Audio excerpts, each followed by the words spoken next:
Assalamualaikum warahmatullahi wabarakatuh. Dulur ngarit, dulur timpal, bos-bosku sekalian, jumpa lagi dengan saya Yudi Hartanto, paramedis veteriner. Pada kesempatan kali ini kita akan membahas beberapa kelalaian peternak atau kesalahan peternak dalam melakukan perawatan ternaknya dan menanggapi kejadian-kejadian serius yang terjadi pada ternaknya. Untuk itu, dulur ngarit, dulur timpal sekalian, bos-bosku sekalian, di sini mari kita bersama belajar dari beberapa kasus yang terjadi untuk dapat kita petik hikmah dan pembelajarannya agar kita bisa lebih tanggap dan lebih tepat dalam merawat dan menangani ternak kita. Untuk dapat menghindari hal fatal yang terjadi terhadap ternak kita, sehingga kita terhindar dari kerugian ekonomis yang cukup besar dari usaha ternak kita, sehingga kita dapat mewujudkan tujuan kita mencapai keberhasilan dalam berternak. Maka dari itu, bos-bosku sekalian, mari kita terus belajar demi meningkatkan kemampuan kita dalam beternak, selalu saling bersinergi dan mensupport satu sama lain demi terwujudnya kemajuan dunia peternakan kita, sehingga dapat mewujudkan kesejahteraan kita bersama. Baiklah, dulur ngarit, dulur timpal, bos-bosku sekalian, kejadian pertama kita akan belajar dari sapinya Pak Katno, di mana sapi beliau mengalami kasus prolapsus vagina atau broyong vagina pada usia kebuntingan 9 bulan. Kejadian broyong vagina ini terjadi sekitar 15 hari sebelum sapi akhirnya melahirkan, di mana sapi melahirkan setelah usia kebuntingannya 9 bulan kurang 2 hari dengan anak betina.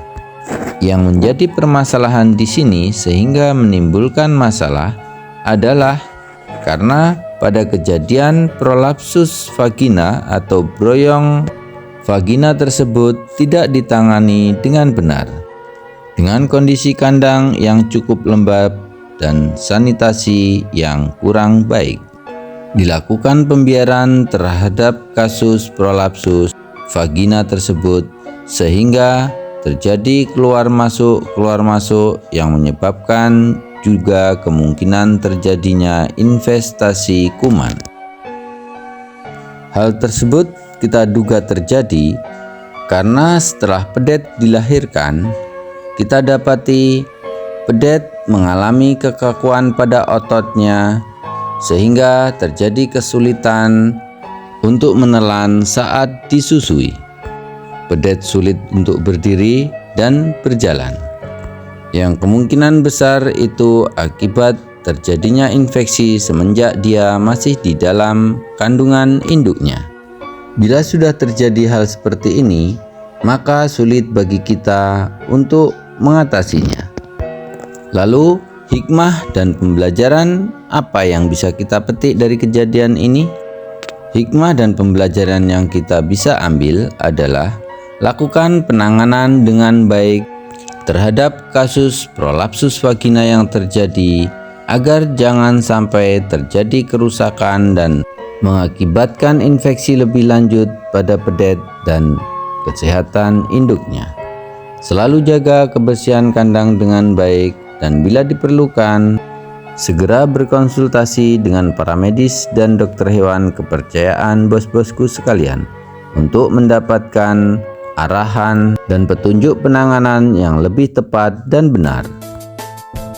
Sekali lagi kita tekankan, segera berkonsultasi dengan para medis atau dokter hewan kepercayaan bos-bosku sekalian agar segera mendapatkan petunjuk penanganan yang tepat yang mungkin bisa bos-bosku lakukan sendiri atau mungkin membutuhkan tindakan medis untuk menghindari terjadinya hal-hal fatal yang sulit untuk penanganannya, yang berujung pada kerugian ekonomis yang cukup besar terhadap usaha ternak kita. Dulur ngarit, dulur timpal, bos-bosku sekalian, Pembelajaran kejadian berikutnya terjadi pada sapinya Pak Dewiji, di mana sapi beliau mengalami ambruk dengan kondisi BCS yang buruk, sangat kurus, dan dalam keadaan menyusui anaknya usia 5 bulan.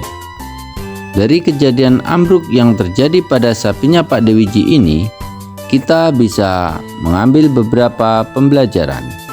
Yang pertama, setelah kita lakukan penelusuran atau tanya jawab, sapi Pak Dewiji ini sering memakan benda asing seperti tambang, selang plastik, karung, dan benda asing lainnya yang tidak lazim dimakan oleh ternak ruminansia.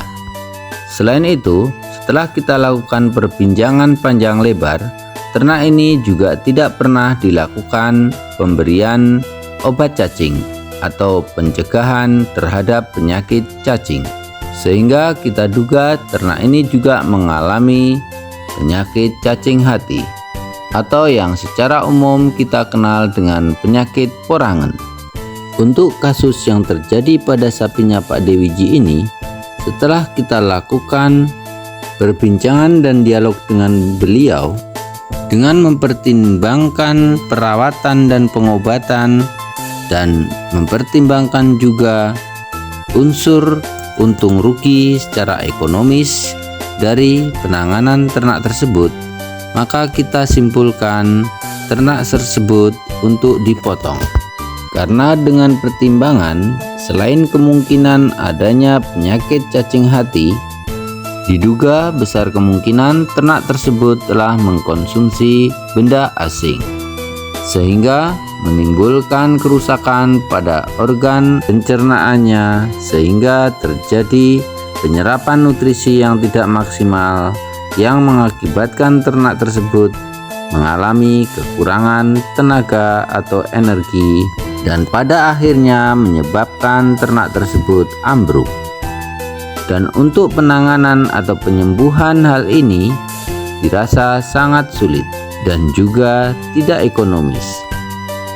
Untuk itu kita putuskan ternak tersebut untuk dilakukan pemotongan.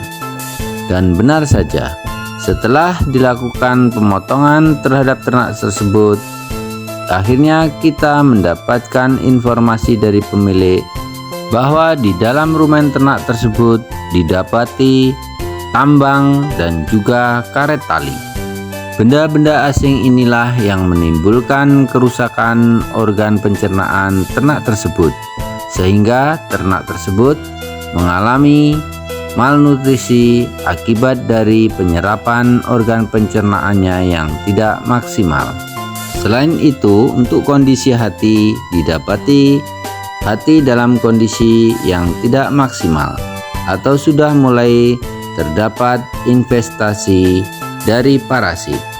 Pada kejadian yang menimpa kasusnya Pak Dewiji ini, kita bisa mengambil kesimpulan hikmah atau pembelajaran yang bisa kita petik, yaitu pentingnya melakukan pencegahan atau pemberian obat cacing secara berkala, dan juga pentingnya untuk menjaga ternak kita dari memakan benda-benda asing dengan cara jangan menaruh benda-benda asing di sekitar lingkungan kandang yang itu bisa terjangkau oleh ternak. Karena hal-hal tersebut untuk jangka panjang akan berisiko fatal bagi kondisi dan kesehatan ternak kita. Demikian sedulur ngaris, sedulur timpal, bos-bosku sekalian, pembelajaran dari beberapa kasus di lapangan yang terjadi pada ternak saudara-saudara kita. Jangan lupa untuk subscribe, like, komen, dan share video di channel kita ini. Tetap semangat, terus belajar, tingkatkan pengetahuan dan kemampuan kita dalam beternak demi majunya dunia peternakan kita. Saya Yudi Hartanto, paramedis veteriner. Sampai jumpa di video selanjutnya. Wassalamualaikum warahmatullahi wabarakatuh.